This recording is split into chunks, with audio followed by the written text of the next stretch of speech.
High Alps were the venue for a day that will go down in history at the Tour de France.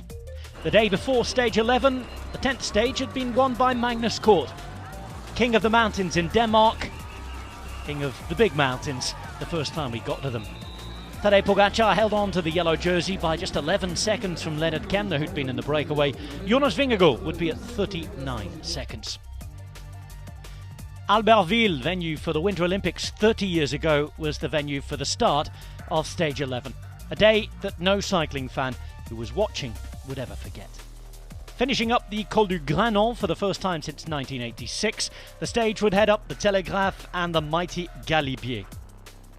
151.7 kilometers from north to south, finishing at the Col du Granon, venue for that victory by Eduardo Chozas in 1986. That will be the last day that Bernard Hinault ever wore the yellow jersey. What would be the fate of the yellow on this particular day?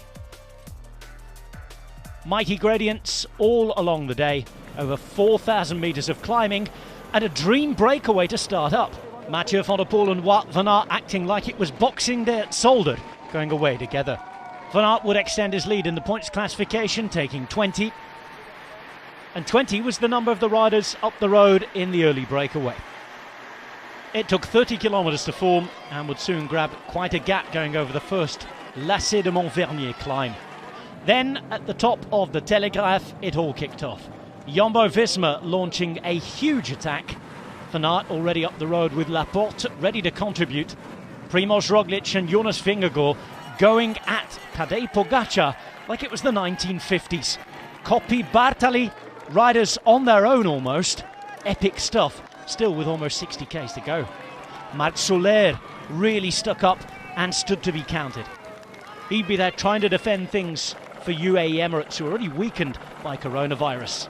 Meanwhile, up the road, up to the top of the Tour's most used climb, and the organiser Henri Desgranges' favourite, Barguil was away. Behind, though, you couldn't take your eyes off it. Primož Roglic was at it again. Pogačar tried to defend from the front, and you were left wondering if he'd be left to pay for the efforts. Geraint Thomas was reacting well. Nairo Quintana was there or thereabouts, as was Bardet, but Quintana's teammate Warren Barguil would take the Souvenir Henri Desgranges for the highest point of the Tour. 2,640 metres, they were crested with Wout van Aert